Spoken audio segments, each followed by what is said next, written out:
This is the Daytona International Speedway in Daytona Beach, Florida, where today you're going to see the 6th annual Firecracker late model stock car race. 400 miles on this world-famous 2.5-mile tri-oval. The crowds have gathered from far and wide to see their favorite sport, stock car racing. And it should be an exciting day of racing as all of the top greats of the stock car world have gathered to compete. We have Richard Petty, who won the Daytona 500 in February. Other greats like A.J. Foyt, two-time Indianapolis Speedway winner, Junior Johnson, Ned Jarrett, Marvin Panch, and many others. The speeds are zooming up. The unofficial practice speeds were over 178 miles an hour, and it appears that last year's Firecracker record of 150.8 set by the late Fireball Roberts is almost certain to fall. Hello, everybody. I'm Charlie Brockman, speaking to you from atop the main grandstand, where I'll be situated at the starting line to report the action for you. And we're looking forward to a tremendous race. The temperatures have soared to near 90 and on this hot and humid Florida morning, and that will be an added hazard and discomfort to the drivers. Standing by in the pit area to report on the important pit stops is the editor of the National Speed Sport News, Chris Economaki. That's right, Charlie. It is hot. Very hot down here in the pit. So hot, in fact, that the leading drivers have insulated their windshields to keep their cars from getting like an oven inside, which they will when the race gets underway. It's so hot, in fact, that one of the drivers has a cool suit. A suit that was designed by the Space Administration for astronauts when they go to the moon, to withstand temperatures of up to 250 degrees Fahrenheit. It's mesh underwear with some 300 feet of plastic tubing in it in which ice water flows with a control valve. We'll tell you more about that later. It's going to be 160 laps around this high bank 2.5-mile tri-oval speedway, and there's going to be lots of stopping at the pits for refueling and repairs and tire changes. And we'll be here to bring you that story when it happens. Okay, Chris, and there are the cars lined up ready for the start of this race. They've had no running time today, so they won't know whether they're functioning properly until that pace lap begins. We've had a lot of rain here at Daytona, and here's a spectator that's in a bit of a jam, or perhaps he's using this situation to cool off in these 90-degree temperatures. Speaking of cooling off, Chris Economaki has some word about how a driver is going to solve that problem. This is Bobby Isaac's Dodge. The car is unique in that it is equipped to cool the driver. There's a thermometer mounted on one of the roll bars. The reading right now before the race gets underway, 120 degrees. Immediately behind it is an ice chest, the kind that you'd take on a picnic. Nothing in it but ice. Winding through that ice is plastic tubing containing some water, about as much as it would be contained in a thermos jug. These tubes are connected to fittings on the dashboard. When Isaac gets in the car, he'll plug his cool suit into the dashboard, has a turn valve near his left hand where he controls the degree of cold water flowing through his suit. The suit has 300 feet of plastic tubing wound around his body, and it is with this system that he will keep his temperature down. This is important because the drivers have to wear flame-proof coveralls. They've been dipped in a flame retardant solution to protect them in the event of fire, and this does not let their bodies breathe. Well, we'll see how it works out, and we certainly hope that he keeps cool. You'll notice a couple of familiar names missing from the starting lineup, and the reason is that they were eliminated in a 50-mile qualifying race held earlier. And we're going to take a look at some of the pictures of this qualifying race, and we'll see just why Paul Goldsmith and Freddie Lorenzen are not in the event today. There is Goldsmith losing it, and Darrell Derringer, running second, gets by. Goldsmith slides to the inside. You see Lorenzen coming through there and banging Goldsmith. Buck Baker losing control. And just take a look at Lorenzen's car. It's easy to know why it is not ready for today's race. Goldsmith's car also is very badly battered and could not be repaired in time for today's race. Goldsmith was not injured, and he's standing by for a possible relief driving chores. Lorenzen, however, was injured. He suffered a severed tendon in his left wrist and required an operation. The race was won by Richard Petty, and following the race, Chris Economaki talked to him. Over the speeds, do you think that it's going to be pretty tough in the 400? Well, I hope it's not near as tough as it was today as far as accidents go, but it'd have been a lot better race if they hadn't had that accident, I'll tell you, because I had a long way to go to catch up. In addition to Richard Petty, some of the other top drivers include Billy Wade of Catawba, South Carolina. He's currently the third-ranked driver in the NASCAR circuit. And here's Bobby Isaac, the man we were talking about earlier. He's driving with that cool suit today and is driving a 64 Dodge. Johnny Rutherford of Fort Worth, Texas, who will be driving a 64 Ford today. Darrell Derringer of Charlotte, North Carolina in a 64 Mercury. He barely escaped trouble in the accident in that qualifying race. Here's two-time Indianapolis winner A.J. Foyt trying to score the first USAC victory in a stock car race here at Daytona Beach. And one of the very promising drivers on the NASCAR circuit, Leroy Yarbrough from Jacksonville, Florida, driving a 64 Dodge. Now the drivers are getting into their cars and the pace lap is about ready to begin. Now the cars are pulling away on the pace lap. They'll be led by Darrell Derringer of Charlotte, North Carolina in a 64 Mercury and Jim Paschal of High Point, North Carolina in a 64 Plymouth. In the second row, Richard Petty of Randleman, North Carolina in a 64 Plymouth and Bobby Isaac of Catawba, North Carolina in a 64 Dodge. Buck Baker and Billy Wade are in the third row, and A.J. Foyt is starting back in 19th position, so he's got a long ways to go. Coming now to the starting line, this race will be underway very shortly. The pace car pulls off the track. Darrell Derringer leading the pack. Moving down to the starting line, the green flag is out and the race is on. Darrell Derringer takes the lead with Richard Petty right behind him in second place, and Jim Paschal is running third as they go into the first turn. Red Wickersham spins off the track, but the other cars got by. He's driving car number 2. Boy, that was close. Darrell Derringer moving down the backstretch in the lead as Richard Petty moving up in car number 43. And Petty goes by on the outside. He takes the lead. So it's Richard Petty of Randleman, North Carolina in first place on the first lap of this 400-mile race, 160 laps around the 2.5-mile track. Petty turned speeds unofficially in practice better than 178 miles an hour. Darrell Derringer now running second, and some real battling going on for positions back in the pack. There's Buck Baker moving up on Jim Paschal to take over third place. Baker's driving car number 3, and now Paschal is running fourth. With Darrell Derringer second, Baker third, and Bobby Isaac moving up through the field. A.J. Foyt has gained some positions. There's number 49, the first car out of the race. That was being driven by Doug Moore. He's definitely out. Richard Petty continuing to lead, and he's got a good margin. But there's a real struggle going on for second place.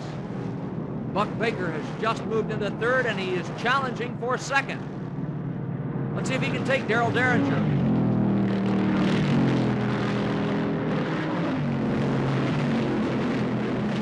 Baker closing in on Derringer, and he's got him. Buck Baker has passed Darrell Derringer for second place. Derringer is third, and Bobby Isaac has now moved into fourth place and closes in on Derringer. They move through the turn, heading for the backstretch. This has been a real battle for second, third, and fourth right here at the start, although Richard Petty has a good margin out in first place. Isaac moving up. And it looks like we're going to have a real struggle here at Daytona Beach this afternoon with Bobby Isaac moving into third, and we'll have more from the Daytona 400. We're in the early stages of the Daytona Firecracker 400 stock car race, and the leader is Richard Petty of Randleman, North Carolina in car number 43. In second place, it's Bobby Isaac, but he's being challenged and passed by Buck Baker in car number 3. Buck Baker has taken over second place. Bobby Isaac in third, now being passed by Jim Paschal in car number 41. So it's Baker running second, Paschal is third, and Isaac is falling all the way back. Petty has a reasonable margin in first place. He's been turning laps at 173 and better, but there is a real struggle going on for second through sixth positions. And there's Leroy Yarbrough moving up in car number 03. He's a teammate to Buck Baker. And Baker drives number 3, Yarbrough number 03. Yarbrough, one of the real promising drivers on the Grand National Circuit. He is passing Paschal and moving into third place. And so now the teammates are second and third, with Yarbrough running in third position now. Before the race, Chris Economaki talked to Leroy. How do you feel about your chances in the 400 today?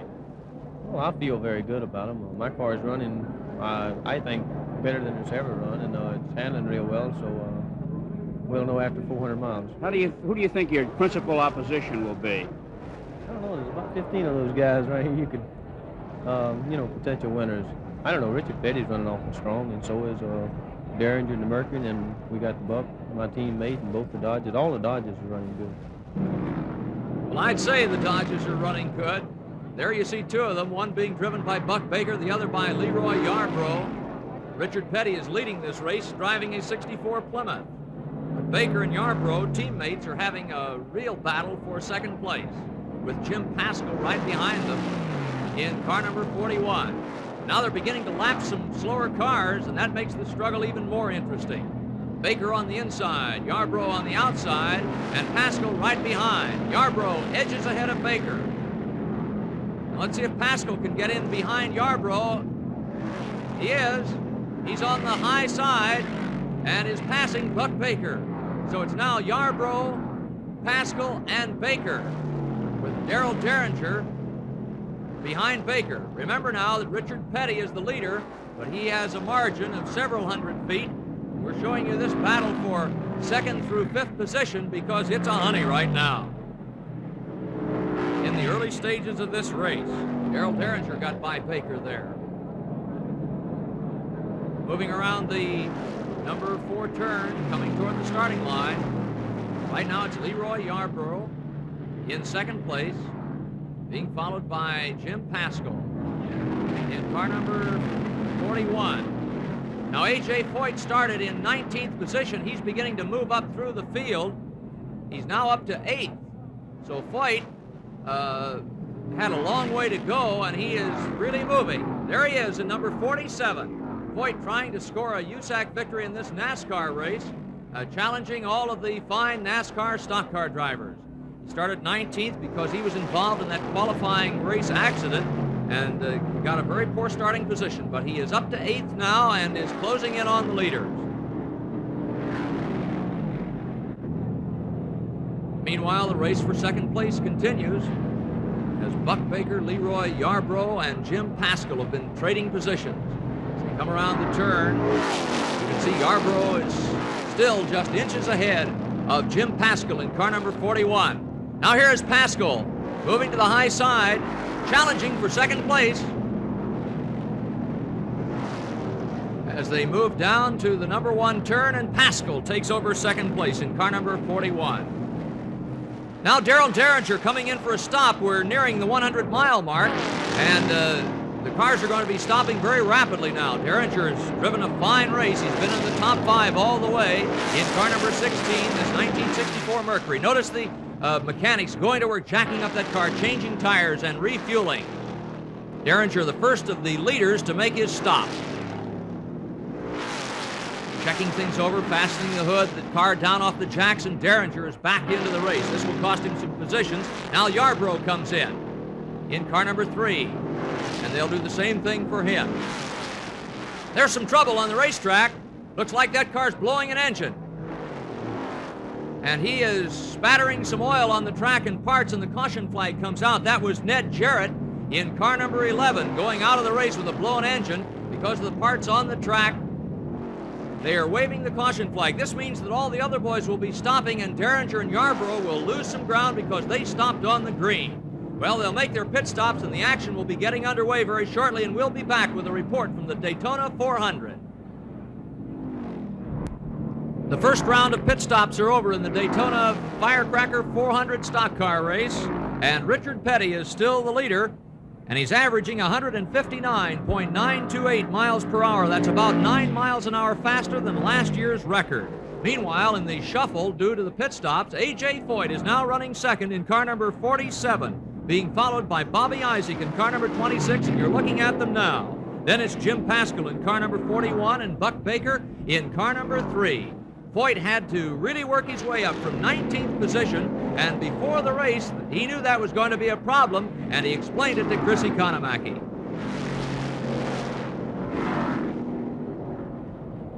Now, you had a little skirmish in the qualifying race, and you're deep in the pack. How do you plan to get up front? As fast as you can, or are you going to take it easy? Well, no, Chris, I'll try to get up in front and hope to hook onto their draft where they get away, but it'll be real hard to do. You think that this traffic may put you back when the checkered flag rolls, or? Yes, it possibly could, because the front cars, when they hook up and leave, it's almost impossible to catch them. Well, it may be impossible to catch them, but A.J. Foyt has done just that. He's now running in second position with Bobby Isaac in third in car number 26. And those two cars are running right together. They're the first two cars in your picture, being followed by Jim Paschal in number 41. And there's Isaac passing Foyt. Paschal also on the inside route, moving up on Foyt. They do a lot of what they call drafting here at Daytona. A stock car displaces a lot of air, and moving at the tremendous speeds that they're going, a vacuum is created behind the car, so the cars running behind to get an assist. And that's the way they make their passes.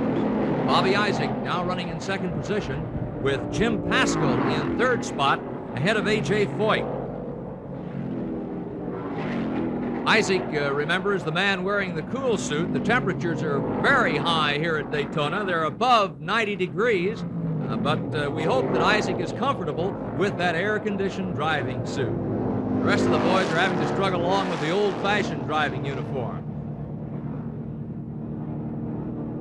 There is Lee Petty, who won the very first stock car race here at Daytona in 1959 at an average speed of 135.5, and his son Richard is now leading this Daytona 400. Oddly enough, his son won 5 years after Lee started and won at an average speed of better than 19 miles an hour. Now we're going to get an interval between Richard Petty and the second place car, Bobby Isaac. We saw Petty, and now here's Isaac, and the difference is 9 1/10 seconds. So Isaac is running approximately a fifth of a lap behind Richard Petty in car number 43. That's a 1964 Plymouth. Leroy Yarbrough coming in for another pit stop. These boys expect to stop about every 100 miles for a change of tires and gasoline. Pit work can be very important as this race is run at such a tremendous speed that time lost in the pits is very, very costly.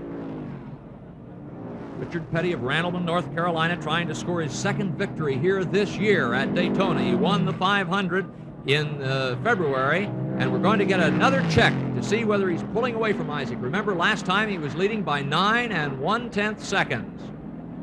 And here's Isaac moving toward the starting line, 9 7/10 seconds, so Petty is pulling away from Isaac very slightly, but nevertheless pulling away. Petty turned a lap just a moment ago, according to the official statistics, at better than 174 miles an hour. And we'll be back with more of the Daytona 400 stock car race. We've passed the halfway point in the Daytona Firecracker 400 stock car race, and the story today has been Richard Petty of Randleman, North Carolina, driving a 1964 Plymouth as he has led all but the first half lap. Right now, Bobby Isaac in car number 26, a 64 Dodge, is running second. They've made their second pit stops, and A.J. Foyt is third, but he lost some ground on that last round of pit stops. Let's find out how they stand. We caught the time when Isaac passed the starting line, and there's Foyt, the outside car in the back of this pack. He's quite some distance to make up. He got up as high as second from his 19th starting position, and right now he's 19 7/10 seconds behind Isaac, who is running second. We'd like to remind you again that we're going to have coverage from St. Andrews, Scotland on the British Open Golf Tournament, and that'll be coming up shortly with Jim McKay. Meanwhile, A.J. Foyt tries to gain on Bobby Isaac, who is running second, and Paul Goldsmith is now fourth. He's driving car number 41 in relief for Jim Paschal. There's Darrell Derringer in car number 16. He's been running in the top 5 or 6 all afternoon, and he apparently is out of the race. Moving down the backstretch, Isaac is battling with Buck Baker, but Baker's now a lap behind after the pit stops. Baker in car number 3, and Jimmy Pardue there in car number 54, also a lap behind. Moving through the turn, there's a car losing control. He spins down to the inside, hits the inside wall, bounces in the air, flips over, and comes up on his wheels. That's car number 95, and that car is being driven by Kenny Spikes of Cordell, Georgia. Spikes, who has been on the stock car trail for just a few years now, sings in a choir back at his home in Georgia. That car is really battered. We can see Spikes moving around inside, so apparently he's not seriously injured, but the car is definitely out of the race. The safety crew moving up. That's the fire truck. Fire is always a hazard on one of these types of accidents. They're going to take some precautionary measures here and spray it with some CO2. There is no fire at the moment, but they're taking no chances. Now we are nearing the point when the boys were scheduled to make their pit stop, so perhaps with the caution flag out, we will have some stops. They're still spraying that car. It's smoking, but I don't believe there's any fire. There's the caution flag. Drivers slowing down for this accident, and probably several of them will take advantage of this slowdown to make some pit stops. Bobby Isaac in the pit. Also Lee Petty coming in. And Petty's not stopping in his own pit. He's up at the head of the pit area, and he's getting out of his car. He must be in serious trouble. Well, Richard Petty, who has led this entire automobile race so far, is out of his car and stepping over the pit wall and apparently is out of the race. That changes the complexion completely. That'll put Bobby Isaac into first place with A.J. Foyt now second. Foyt is also coming in as all of the cars are taking advantage of this slowdown time to get in and get some gasoline. They're going to be very, very close to the point where they might have to make another stop before the race is over. It's a real gamble right now, as these boys do not want to make another stop, but they can't pass up this opportunity on the caution flag of coming in, and so they're going to fill them up and hope that they can go all the way. Well, I see Chris Economaki has lined up Richard Petty. Let's find out what happened. Boy, you drove a great race. What happened down there? I lost all the oil pressure. I think I must have burned a bearing on the thing. Burned a bearing on the engine. Well, Yeah. you had it, certainly had it won. How was the conditions in the car? Pretty dead come hot. Richard Petty out of it with an oil pressure loss in Plymouth number 43. And back to you, Charlie Brockman. Richard Petty said it was pretty hot out on that racetrack, and we are going to have some hot competition now for first place. Bobby Isaac in car number 26 and A.J. Foyt in car number 47 are first and second, and after those pit stops, they're right together. So Foyt, who started 19th, is now running second. He was 19 seconds plus behind a short while ago, and now he's right behind Isaac after the pit stop. So this should be a real battle royal these last 100 miles here at Daytona Beach. They're restarting the race, the green flag out, and the pace picks up with Bobby Isaac in first place. A.J. Foyt is running second. Jimmy Pardue is third, and they're followed by Paul Goldsmith in car number 41 and Buck Baker in car number 3. And Isaac is leading number 41. That's Paul Goldsmith, who relieved for Jim Pascal, but he is a lap behind. Well, we'll be back with more from Daytona, and we have a real battle for first place between Bobby Isaac of Catawba, South Carolina. There's a spin out in the number 1 turn. That's car number 10, being driven by Larry Thomas. He was the 12th ranked driver on the NASCAR circuit this year. He's from Trinity, North Carolina, and he has just spun out in the number 1 turn and hit the wall. The caution flag out once again, slowing these drivers down. We were about to say that Bobby Isaac is the leader, with A.J. Foyt running second. Jimmy Pardue is third. And there we can see Thomas getting out of the car. Well, after this caution flag is over, we're going to have a real struggle for first place, and we'll be back with more from the Daytona 400. Daytona Beach, Florida, the Daytona International Speedway, and we have one of the real classic races shaping up. The boys have made their last pit stops, and Bobby Isaac in car number 26 and A.J. Foyt in number 47 are running almost wheel to wheel with a little over 100 miles to go. We see that Foyt in number 47 right now is behind car number 41. That's being driven by Paul Goldsmith, and car number 3 being driven by Buck Baker. They're actually a lap behind Foyt. So Foyt is running second with Bobby Isaacs the leader, and Jimmy Pardue in car number 54 is running in third position. Now Baker and Goldsmith and Pardue are having a scrap for third place. So with the battle for the lead, we also have as a side issue right in there with them a battle for third, fourth, and fifth. With Isaac in number 26, the leader. He's driving a 1964 Dodge, as is A.J. Foyt. Goldsmith is in a Plymouth, and Buck Baker is in a Dodge. So this is one of the real fine races of all time. Now, they came very close to that 100-mile mark, for their last pit stop, and the big question could be, can they go all the way on fuel? Let's go down to the pit and Chris Economaki and find out for sure. Well, here's Ray Nichols, the team manager of not only the first place, but the first and second place cars. Ray Nichols. Ray, when A.J. Foyt stopped, there was exactly 100 miles left in the race. Will he finish on the gas you gave him? Yes, Chris, we're going to try and go all the way. Will he have to baby it a little, or can he go all out? No, I think he can go all out. The speeds they're running, they've taken about 3 miles. How about Bobby Einbach? Have you instructed him to hold his position? No, they're racing. Word from Ray Nichols' pit. Both of his boys out there and racing, looking for a 1-2 sweep for the Dodgers. Well, they certainly are racing. With 3/4 of the race gone, they're still just within car lengths. Bobby Isaac in car number 26 and A.J. Foyt in car number 47, and a secondary battle for second, third, and fourth positions shaping up there between the other 3 cars. They're a lap behind. Incidentally, caution flag is out. We've had a report of some oil on the track, so this will require the cars to slow down. Well, incidentally, just before that caution flag, Pardue got by Goldsmith and Buck Baker, and now he will be permitted to move up because he is on the same lap with the leaders. Under NASCAR rules, you may not pass a car under the caution flag, but you may move up right behind them. And so Pardue is really moving down that backstretch. He's running third, and he's now on the same lap with the leader, Bobby Isaac. There are Isaac and Foyt, and they're running slowly, but Pardue is motoring. Now the green flag is out.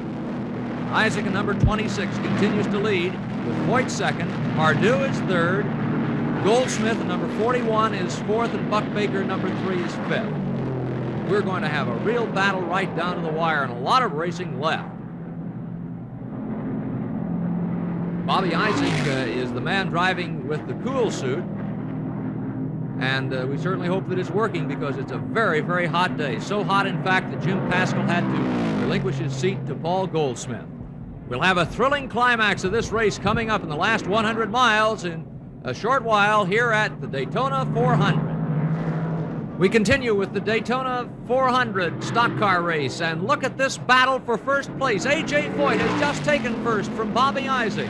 Foyt is driving car number 47, Isaac at number 26. Their teammates both running for Ray Nichols, 1964 Dodges. And 2 other cars also struggling for a position. Number 41, Paul Goldsmith, driving relief for Jim Paschal, and number 3, Buck Baker. They're running in 4th and 5th positions. But right now it's A.J. Foyt, the man of the hour. He started 19th, and he and Isaac have really been scrapping for that first position. Isaac moves by Goldsmith and can move up to challenge Foyt once again. This matter of drafting becomes a factor because as they're running behind a car, they get a boost, and that enables them to move up and pass, and they've been swapping positions back and forth. Here's Isaac moving up on Foyt once again. Foyt holds that margin as they cross the starting line and head into the number 1 turn.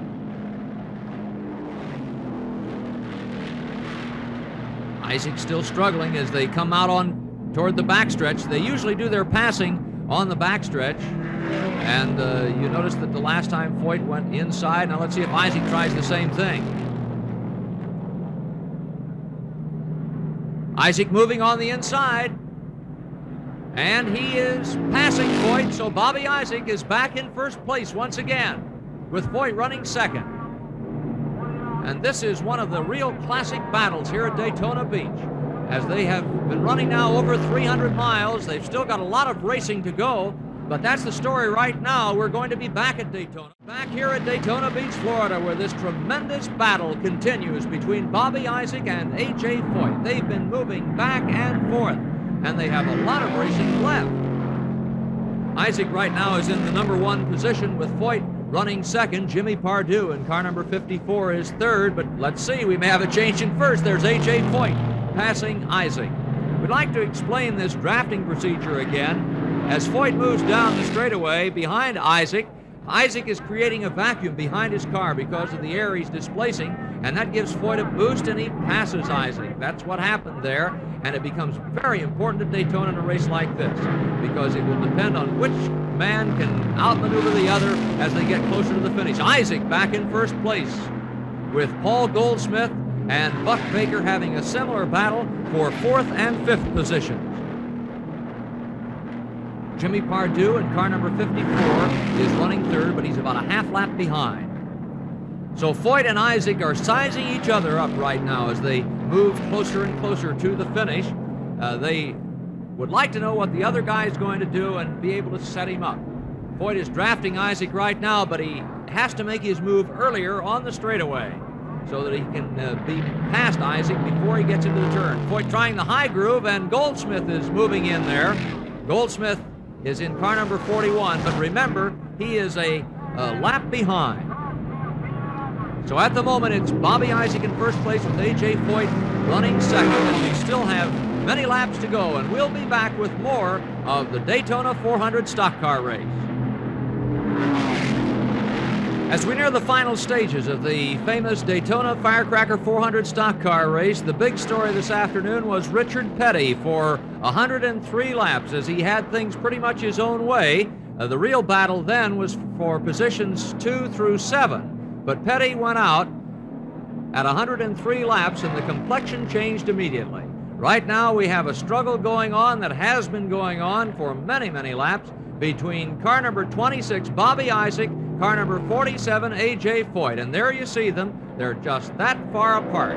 Just that much distance separates first and second as they battle for prize money in excess of $12,000. And the next 2 cars are racing for 4th and 5th. Number 41 being driven by Paul Goldsmith, and number 3 being driven by Buck Baker. In 3rd place, about a half lap behind, is Jimmy Pardue in number 54. We have the clock on the leader, Bobby Isaac. Right now, the average speed is just slightly below last year's record, but they've been running so fast that we're sure that if they continue to run at these speeds, they'll build that average up so that we'll have a new record. Number 26, Bobby Isaac, is being timed at the moment as they move down the backstretch. And here's Foyt getting a draft and moving on the inside. And he's passing Isaac. We will continue to time Isaac, although he's the 2nd place car right now. We were timing the leader at the start of this lap. He's now running 2nd. And behind them, you can see Goldsmith on the outside and Buck Baker on the inside. Moving down, and 53 seconds, 169.8 miles an hour, and he lost the lead. Now here's Chris Economaki talking to A.J. Foyt before the race. A.J., you're a 2-time Indianapolis winner. Stock car racing on a high bank track is a lot different. Do you approach this any differently than you do the Indianapolis Speedway? Well, yes, drafting here plays a big part. It also plays a part in Indianapolis, but I don't think it plays the part in Indianapolis like it does here, because drafting is a big factor here. Keep that in mind. Drafting is very, very important at Daytona, and it has put A.J. Foyt into the lead in number 47 with Isaac 2nd and number 26.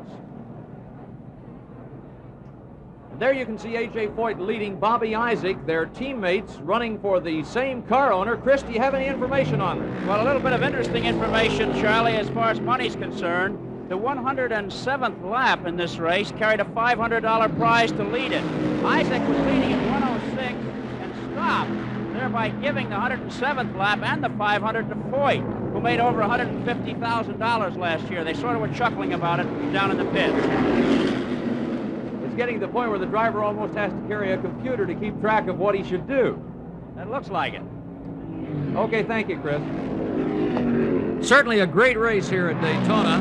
Some other top sports attractions are coming up on ABC's Wide World of Sports this summer, including the Grand Prix of Europe, Cheyenne Frontier Days Rodeo, Little League Baseball World Series, and the Hamiltonian Trotting Championship. Watch for them.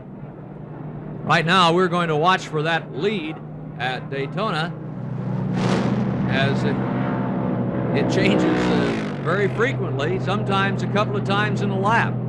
Right now, it's Bobby Isaac, number 26, the leader, with A.J. Foyt, the 2-time Indianapolis winner, who normally runs on the USAC trail, driving in this NASCAR event, trying to take home honors. A USAC driver has never won a stock car race here at Daytona Beach, although Foyt did win a sports car race here.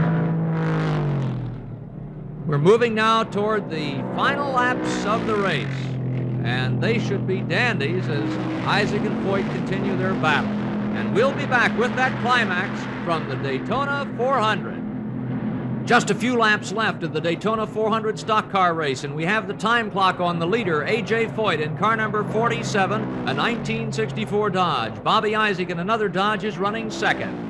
And they have been running almost 170 miles an hour, and that average is zoomed back up to something in excess of 151 miles an hour. And that will be fast enough to break last year's record. As they move down toward the starting line, you'll be able to watch the clock and see the timing for yourself.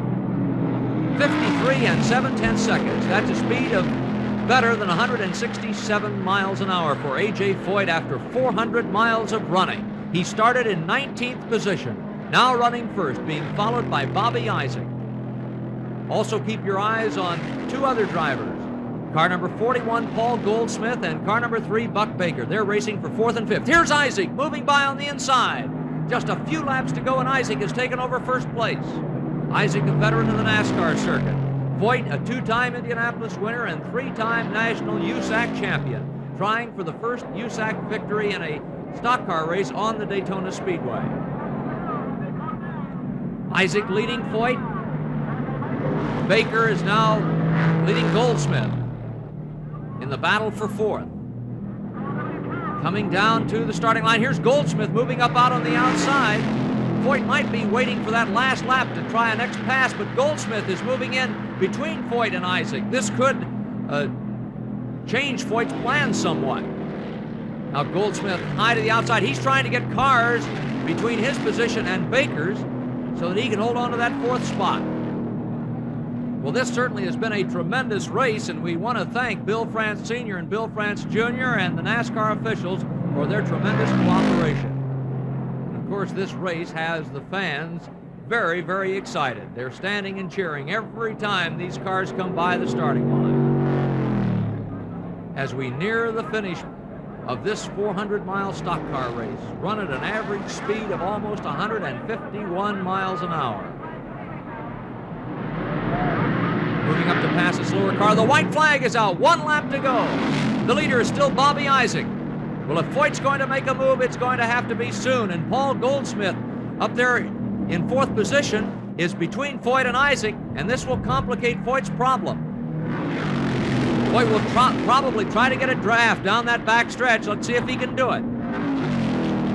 And Buck Baker will try to make the same maneuver. Bobby Isaac, the leader. Here's Foyt moving to the inside. Can he make it? He's even. He's ahead. Foyt is the leader. Just a few feet ahead of Bobby Isaac. Paul Goldsmith high to the outside in a fight for 4th. Now let's see if Isaac can move out and pass Foyt as they come for the finish line. This is going to be an almost photo finish. Coming down for the last lap. Isaac to the outside, pulling up alongside Foyt. They're coming to the finish line. And the race is over, and Foyt is the winner. The checkered flag out for A.J. Foyt, the winner ahead of Bobby Isaac by just 4 feet. And Paul Goldsmith and Buck Baker were in a photo finish for 4th and 5th. Jimmy Pardue in car number 54 followed in 3rd, and what a race this has been, with A.J. Foyt scoring the first victory for a USAC driver. And there is the final finish, with Foyt the winner in 47, Isaac 2nd in 26, Pardue 3rd in 54, and we believe Buck Baker got in there in 4th in number 3 as he just passed Goldsmith at the finish line. Now let's go down to the winner's circle. Well, here he is, folks, up top, A.J. Get a look at you. Our winner today in a photo fantastic finish. Where did you find the speed on the last lap, A.J.? Well, actually, Paul and Bobby Isaac there was drafting each other, and that's one reason I did let him get back to lead, because I didn't want to try to lead till the last lap, because it was just a draft that pulled me on through. Well, how about late in the race you're going high in the number 3 and 4 corners, and it cost you some ground. Did you have some car trouble? No, I didn't. Here's the second place man, Bobby Isaac. What a fabulous race you fellas put on. Did the cool suit help, Bobby? Yes, I didn't sweat a drop all day. How about those last few laps? Well, I wasn't counting the last few. They was pretty exciting. So. Did you fellas ever make contact? No, but we almost did down the backstretch. I run him down in the infield trying to get him not to get by me. Well, like I said, Chris, the only thing that really helped me was the draft that I caught off of him, and Bobby was trying to do the same thing. We almost come to a complete stop up in the corner. Well, you know, here's a great comparison here. A.J., you're soaking wet, and Bobby, you've got the cool suit on, your suit is dry, and you don't have a bead of sweat on you. You must feel not refreshed, but not too fatigued, eh? I feel real good. How about you? How do you feel? Are you pretty exhausted, A.J.? Well, I think Bobby cheated a little bit. He got the air conditioning, I didn't. A.J., this is the first time that a USAC driver has come into NASCAR territory and won a big race. What do you think about the relative merits of NASCAR drivers and USAC drivers? Well, like I've always said, Chris, you take Bobby right here, or I've run against many guys, and I think that he's probably one of the greatest drivers I ever raced against. He's fair and square. We run inches apart. He give me room when I need it, and also I give him room when he needed it. So a modest winner, A.J. Foyt. Well, thank you, Chris and A.J., and we have the time report. The average speed was 151.451 miles per hour, and that's a new record, breaking the old record set by the late Fireball Roberts. Foyt was followed across the line by Bobby Isaac, Jimmy Pardue, Buck Baker, and Paul Goldsmith. And now the 6th Firecracker 400 is history, and our congratulations to A.J. Foyt, the winner. The executive producer of ABC's Wide World of Sports is Roone Arledge. The British Open was produced by Chuck Howard. Daytona 400 produced by Dick Kirshner, directed by Lou Volpicelli.